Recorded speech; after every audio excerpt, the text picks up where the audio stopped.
Frequency the first time I heard Ethan Mora's voice. I was 37,000 feet over the Rockies with the passenger coding in the aisle and my radio cutting out every 10 seconds. During the worst turbulence Denver Center had seen in 20 years. I couldn't see the ground through the clouds. Just gray nothing and the violent shake of my CRJ-700 getting thrown around by mountain wave. Turbulence that the weather briefing had somehow completely missed. My first officer was managing the medical emergency in the back. A flight attendant was doing CPR on a 50-something businessman who'd collapsed during the worst of the shaking, and I was trying to get clearance for an emergency descent through static. That sounded like the radio was dying. Denver Center. This is SkyWest 4712, declaring medical emergency. Requesting priority handling for immediate descent and diversion to the radio cutout. Pure static. Then nothing. I switched frequencies. Tried again. Denver Center, SkyWest 4712, you copy, static. Then a voice, clipped and precise, cutting through the interference, SkyWest 4712, Denver Center. I copy. Switch to emergency frequency 121.5. I'll stay with you. What's your situation? Something about that voice. Even through the static and the professional ATC cadence, something familiar. But I didn't have time to process it because my plane was still getting beaten by turbulence. And someone was dying in my cabin. Denver Center. Passenger cardiac arrest. Flight attendant performing CPR. Requesting immediate descent to 10,000. And vectors to nearest suitable airport. My hands were steady on the controls. 1,500 hours of flight time meant my body knew what to do even when my brain was screaming about the medical emergency and the turbulence trying to tear my wings. Off SkyWest 4712. Cleared immediate descent to 10,000. Turn left heading to 70. Vectors for Denver International. Turbulence reports indicate severe mountain wave activity below flight level 300. I'll get you through this. Descend now. I pushed the yoke forward, started the descent. The turbulence got worse. We dropped 300 feet into seconds. The stick shaker activated, and I heard screams from the cabin. But that voice in my headset stayed calm, steady. Like we were discussing the weather instead of fighting to keep my plane in the sky. SkyWest 4712. Turbulence should decrease below to 5,000. Reduce speed to maneuvering speed. I've got you clear of traffic. How's your passenger? I keyed the mic. Still unresponsive. Flight attendant continuing CPR. How far to Denver? 70 miles. I'm coordinating emergency services. They'll meet you on the runway. SkyWest 4712. You're doing great. Just keep flying. I'll handle everything else. And that's when I recognized the voice. 6 months ago, at an aviation safety conference in Colorado Springs, a quiet guy from Denver Air TCC who'd sat next to me during a presentation on crew resource management. We'd gone for coffee afterward, talked for 3 hours about why we'd chosen aviation, about the weight of keeping people safe. He told me his name was Ethan. I'd given him my number. Then I'd gotten assigned to a new base and we'd lost touch. But I'd remember that voice anywhere. The way he spoke in precise, measured phrases. The calm intensity that made you believe everything would be okay even when it wasn't. Ethan. I said before I could stop myself. A pause. Then, Jason. Captain Wu. His professional tone cracked slightly. Stay focused. We'll talk after you're on the ground. Right now I need you at 25,000, reduced to 220 knots. Copy that. I leveled off. Reduced speed. The turbulence was easing like he promised. Ethan, my passenger. I know.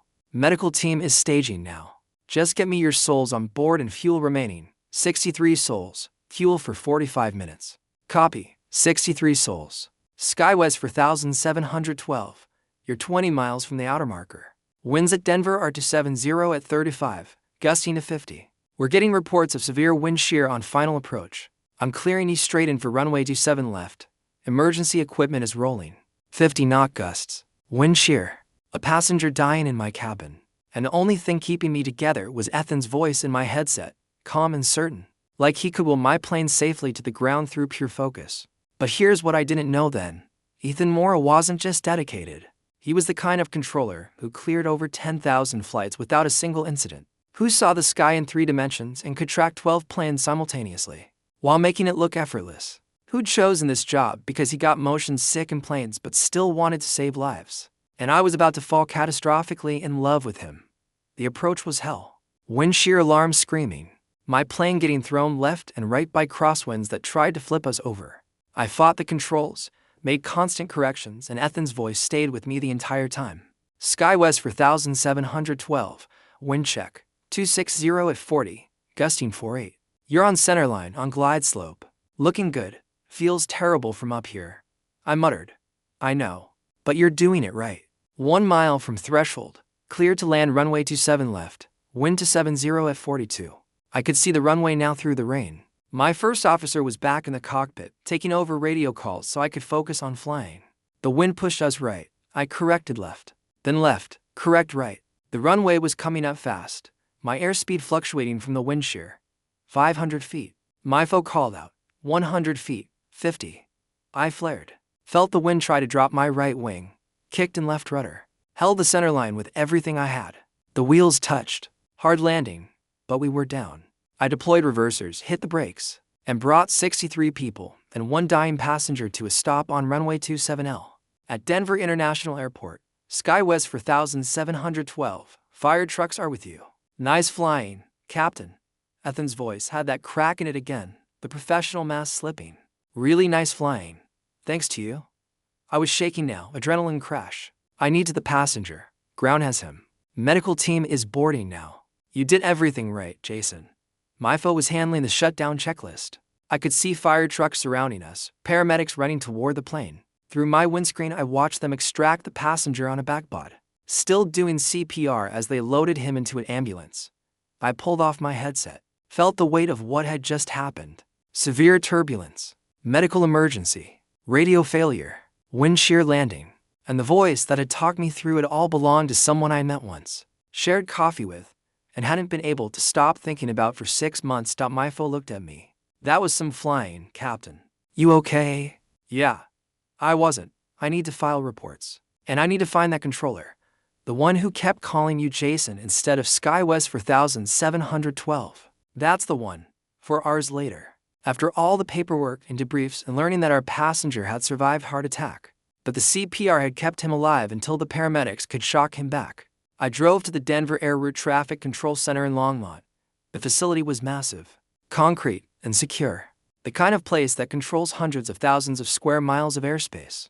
I showed my airline ID at security, explained I was looking for a controller who'd handled my emergency.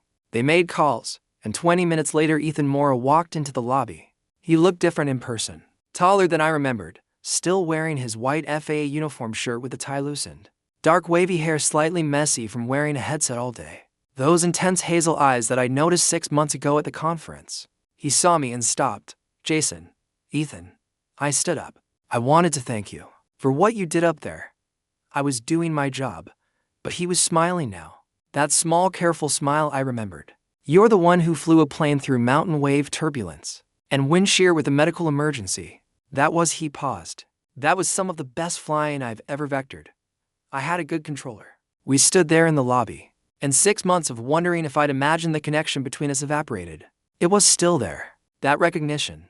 That sense of meeting someone who understood the specific weight of keeping people safe. Can I buy you coffee? I asked, like we did in Colorado Springs. Before I disappeared because my airline moved me to Phoenix and I'm terrible at keeping in touch. His smile got wider. Yes, but not here. There's a place in Longmont that doesn't completely destroy the beans. 20 minutes later we were sitting in a coffee shop with oversized mugs and the kind of quiet that comes from surviving something intense. Tell me something true, I said, echoing what he'd asked me 6 months ago. Like what? Like how you recognize my voice through static and turbulence when you must vector hundreds of flights a day. Ethan looked down at his coffee. Because I've been trying not to think about you for 6 months. Because after that conference, I waited for you to call. And when you didn't, I figured I'd misread everything. And then today, you came on my frequency in the middle of the worst turbulence event I've handled in 3 years. And I knew your voice immediately. He met my eyes. So yeah, I remembered. My chest did something complicated.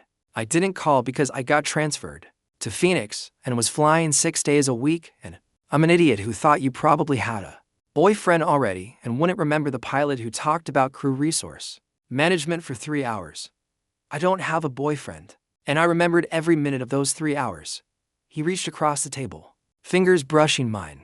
Your turn. Tell me something true. I haven't stopped thinking about you either. And when I heard your voice today, in the middle of everything falling apart. I tried to find the words. Safe, like if you were on the frequency. We'd make it through. You made it through because you're an exceptional pilot. I made it through because you talked me down during wind shear that should have killed us. Ethan, that landing the winds were gusting to 50 knots. You gave me perfect vectors, perfect wind calls, kept me on centerline when I couldn't see anything. That wasn't just doing your job. That was me being terrified that the pilot I haven't been able to stop thinking about was about to crash, and there was nothing I could do except talk and hope you could fly through it. His hand closed around mine. I've never been that scared working traffic before. Never. We sat there holding hands across a table in a coffee shop in Longmont, and I realized we'd both been carrying this for 6 months. This connection, this understanding, the sense that we'd met someone who got at the weight, the responsibility, the specific kind of dedication it took to keep people safe in the sky. Are you seeing anyone? I asked. No. You? No. And I know this is fast, but can I take you to dinner? Actual dinner, not just coffee. Tomorrow night if you're free. I'm free. Where? There's a Taiwanese place in Aurora. My family owns it. Best beef noodle soup in Colorado. You're going to introduce me to your family on the first date. Is it a date? It really is. He was grinning now. And yes, I want to meet your family. But Jason, I need you to know something first. Okay, I get motion sick. Really motion sick. I can't fly as a passenger without medication, and even then it's rough. I became a controller because I loved aviation but couldn't handle being in planes. He looked almost embarrassed. So if you were hoping for a boyfriend who'd fly with you on your days off, I was hoping for a boyfriend who understands why I have to be perfect every single time I fly. Who gets that one mistake means people die. Who won't ask me to choose between love and the job. I squeezed his hand. The motion sickness. We'll figure it out. But Ethan, do you want this? Even knowing I work crazy hours and sometimes get diverted to random cities and have to cancel plans. Because weather grounds me somewhere? Yes. Because I work swing shifts and rotating schedules and sometimes get mandated overtime when we're short-staffed. We both knew what we were getting into when we chose aviation. He smiled. We're the same, remember? Yeah, we are. I drove him back to the ARTCC, and before he got out of my car he kissed me. Quick and soft and perfect, his hand on my jaw, my hand finding his waist. Tomorrow, he said. Taiwanese beef noodle soup and meeting your family. You sure you're ready for that? I just talked you through an emergency landing in 50-knot winds. I think I can handle your parents. He was wrong, my parents were way more intense than wind shear, but I loved that he was willing to try. Dinner at my family's restaurant was exactly as chaotic as I'd expected. My mom saw Ethan walk in with me and immediately abandoned the host's stand to interrogate him in rapid-fire manner in accented English. My dad appeared from the kitchen to ask if he was the air traffic controller who saved Jason's life today because apparently I'd called home after the emergency, and my entire family knew about it. I didn't save his life, Ethan said, shaking my dad's hand. He saved 63 people's lives. I just gave him vectors.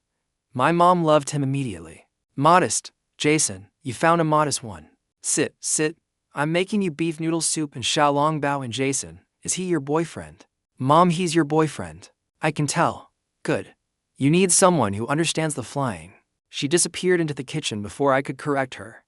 Ethan raised an eyebrow at me. Boyfriend. We haven't. I didn't mean to. She just assumed. I was absolutely dying.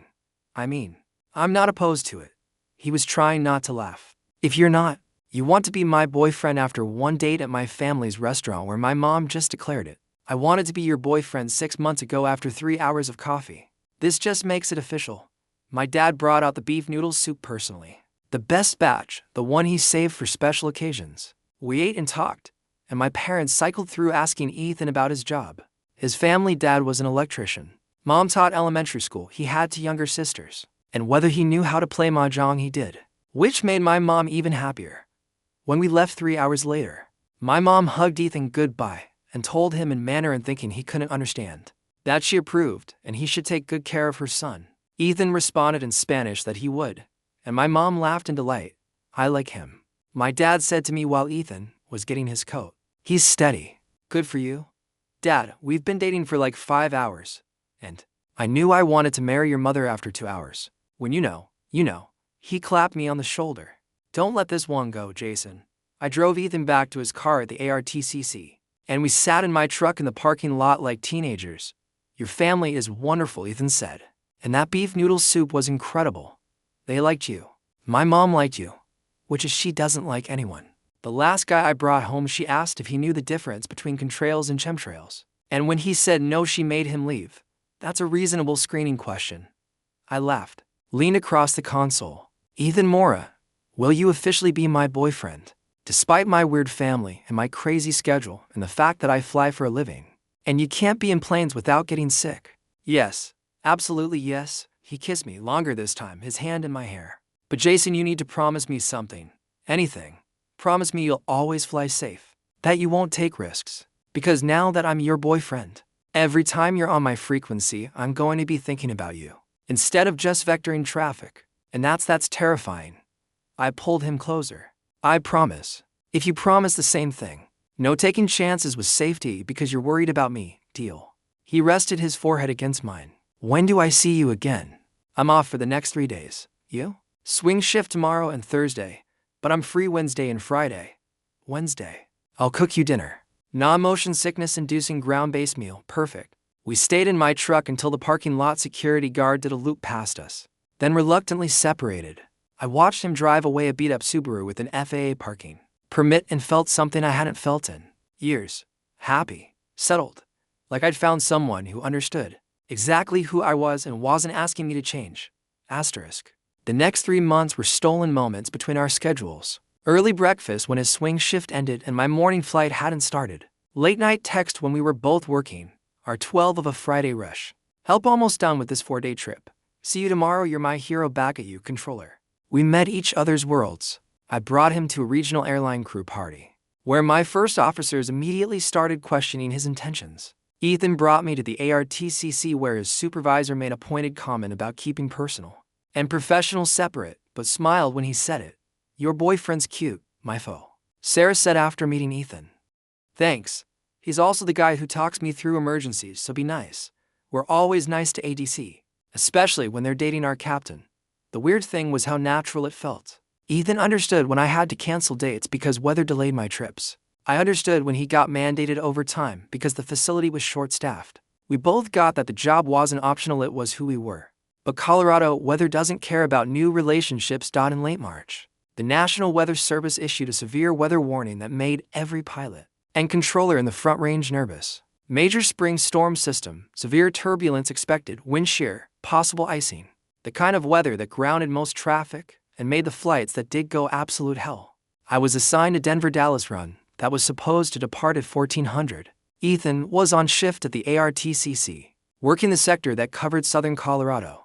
We texted that morning. Me, flying into the mess today. Fun times. Ethan, I'll be working your sector. I'll keep you safe. Me, you always do. Love you. I sent it without thinking, then stared at my phone in horror. 3 months. That was too soon. That was Ethan. Love you too. Now go be brilliant, Captain Wu. I flew into the storm grinning like an idiot. The flight was rough from the start. We hit moderate turbulence climbing out of Denver, passengers screaming every time we dropped. Flight attendants strapped and unable to do service. I was hand flying because the autopilot couldn't handle the constant corrections needed. 30 minutes into the flight, Ethan's voice came over the frequency. SkyWest 4712. Denver Center, I'm showing areas of severe turbulence ahead. Recommend deviation left of course, heading 160. How's your ride? Moderate to severe continuous, looking for anything smoother. I turned to the new heading. Thanks for the vector. Always. SkyWest 4712. You're cleared to 17,000 if you think it'll be better there. I climbed. The turbulence got worse. We hit an updraft that threw us up 800 feet in 5 seconds. Then a downdraft that dropped us just as fast. The stick shaker activated. Passengers were crying. My foe was white-knuckling the armrest. And then my radio failed. Complete electrical failure, everything went dark. I switched to battery backup. Got partial instruments. Started troubleshooting while my plane bucked and shook.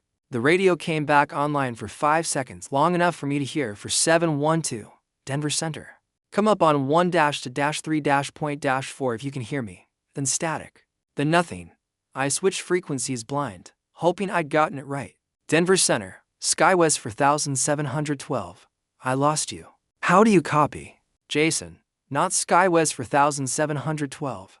My name, and I could hear the fear under his professional tone. I copy. What's your status? Partial electrical failure, severe turbulence. I've got basic instruments, but I'm hand flying. Can you get me to clear air? Working on it. Turn right heading to 00. That should take you around the worst cell. I'm showing tops at flight level for -0-0. Can you climb? Negative. I'm at max altitude for this weight. My plane dropped another 600 feet. Passengers screaming. Ethan, this is bad. I know. But you're the best pilot I've ever vectored, and I've got you. Right to 00. Let's get you through this. For 20 minutes he talked me through the worst turbulence of my career. Every time my radio cut out, he was there when it came back. Every time I thought I couldn't hold the plane steady, his voice reminded me I could. And somewhere around the 30-minute mark, flying through clouds that tried to tear my wings off with nothing but partial instruments, and Ethan's voice, I realized I wasn't just in love with him. I needed him. Needed his calm, his competence, his absolute certainty that we'd get through this together. And that was terrifying because I'd spent my whole life being independent, being the one people depended on. But here, at 17,000 feet in the worst storm I'd ever flown, I was depending on him. And he wasn't letting me down. SkyWest 4712. You're clear of the cell. Turbulence reports ahead showing light to moderate. You should be okay now. Copy that. My hands were shaking on the yoke. Ethan, thank you. Again. Always. His voice was soft now, the professional mask gone. Jason, when you land, can you call me? Or come by the facility. I need to see you. I need to know you're okay. I will. I promise. Good. SkyWest 4712. Contact Albuquerque Center on 1-3-to-point-5-5. And Jason, I love you. I love you too. Myfo looked at me. You two are disgustingly cute even during emergencies. Shut up and run the approach checklist. We landed in Dallas 3 hours later. I filed my reports, debriefed with the safety office about the electrical failure, and called Ethan before I even left the airport. Hey, I said when he answered. I'm okay. We're okay, I know. I've been tracking your flight on FlightAware like a stalker. He sounded exhausted. Jason, that was the worst weather I've vectored in years. You flew through it like it was nothing. It wasn't nothing. It was terrifying. But you got me through it. We got through it. A pause. When do you get back to Denver? Tomorrow afternoon. Why? Because I need to see you. And I need to tell you something I should have told you a month ago. What? Not over the phone. Tomorrow. Come straight from the airport. I'll be there. I spent the rest of the day in Dallas worrying about what he needed to tell me. Had I done something wrong? Was he realizing long-distance relationship with a pilot was too complicated? Had I pushed too hard, too fast? But when I walked into the ARTCC lobby the next day, still in my uniform, and Ethan came down to meet me, I saw his face and knew it wasn't bad. Hi, he said. Hi, you look exhausted. I worked a double shift because we were short-staffed, and then I couldn't sleep because I kept seeing your plane on radar in that storm. He took my hand. Come with me. He led me outside to a courtyard area behind the building where controllers took breaks. It was empty this time of day, just us in the Colorado sun. Jason, I need to tell you something. And I'm probably doing this all wrong. But he took a breath. Yesterday, when your radio failed and I couldn't reach you for 30 seconds, I thought I was going to lose you. And I realized I've been holding back because 3 months seemed too soon. And I didn't want to scare you away. Ethan, let me finish. I love you. Not just like I said it this morning, but I'm in love with you. The kind of in love where I track your flights even when you're not on my frequency. Where I worry every time there's weather. Where the idea of losing you makes me understand why some controllers can't work their spouse's flights because the fear is too much. He met my eyes. And I know it's fast. And I know we're both terrible at this relationship thing because we're married to our jobs first. But I kissed him. Right there in the courtyard, in my captain's uniform, with him in his FAA shirt. I kissed him until we were both breathless. I'm in love with you too, I said against his mouth. Have been since that conference, probably. And yesterday when you were the only thing keeping my plane in the sky, all I could think was that I wanted to come home to you. Not just after that flight, but after every flight. Forever. Forever's a long time, Captain Wu. Good. Because I'm not going anywhere. I kissed him again. Ethan Mora, will you move in with me? Even though I work crazy hours and you work crazy hours and we'll probably only see each other 3 days a week. Yes. Absolutely yes. He was crying now, happy tears. But only if you promise to let me worry about you when you're flying. I know you're capable, I know you're brilliant, but I need to be allowed to worry. Deal, if you promise the same. I worry every time you're working severe weather. Deal. We stood there in the courtyard holding each other. To people who'd met during an emergency and built something that survived every storm after. Epilogue. 1 year later, spring in Denver is unpredictable. One day it's 70 degrees. The next day it's snowing. But today was perfect. Clear skies, light winds, the kind of day that made flying effortless. I was on approach to Denver. Routine Phoenix-Denver run, and Ethan was working my sector like he did 3 times a week now. We'd gotten good at keeping it professional on the frequency, saving the personal stuff for home.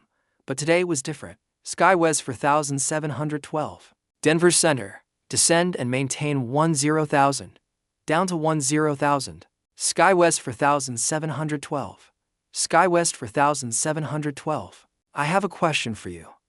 That wasn't standard phraseology. I glanced at my foe, who shrugged. Go ahead, Denver Center. SkyWest 4712. Will you marry me? My heart stopped. The radio went silent. Every pilot on the frequency had heard it. My foe was staring at me with her mouth open. I keyed the mic, throat tight. Denver Center, SkyWest 4712. That's affirmative. I will absolutely marry you. Copy that. SkyWest 4712. Contact Denver Tower on 118.3. And Jason, I love you. Love you too. Ethan. My foe was crying. The pilot behind me on the frequency said, Congratulations. SkyWest 4712. Someone else said, About time. I landed at Denver with tears in my eyes. Taxied to the gate and found Ethan waiting at the jetway. He'd left his shift, driven to the airport, and was standing there in his FAA uniform with a ring box. Is this real? I asked, pulling him into my arms. You just proposed over the frequency. I wanted everyone to hear it. Every pilot, every controller. I wanted the sky to know you're mine. I've been yours since that storm. I kissed him. Didn't care that passengers were deplaning around us. Yes, forever yes. 6 months later, we got married on top of Lookout Mountain overlooking Denver. My family brought Taiwanese food, his family brought Mexican food. And half of Denver Air TCC showed up along with every pilot from my airline. We exchanged vows with the city spread below us and planes taking off from Den in the distance. During the ceremony, a plane flew overhead. We both looked up automatically, and the officiant laughed. You may kiss your husband, but maybe wait until that traffic clears. We kissed anyway. And when we came back down from the mountain, married and exhausted and happy, Ethan whispered in my ear, that flight was mine. I was working approach. I vectored them over our wedding on purpose. You're romantic and a nerd. You love it. I really do. 2 years later, I made captain at a major airline. Ethan got promoted to supervisor at Denver Center. We bought a house in Westminster with a view of the Front Range. And every time I flew through Denver airspace, Ethan made sure he was working my sector. Not because I needed him to, but because we'd built something bigger than both of us, a partnership that survived crazy schedules and weather and the specific terror of loving someone whose job put them in danger every single day. We'd met during an emergency. We'd built a life in the moments between takeoff and landing. And every time I heard his voice on the frequency, I was reminded that I'd found the person who understood exactly why I flew. That's not a bad story. That's not bad at all.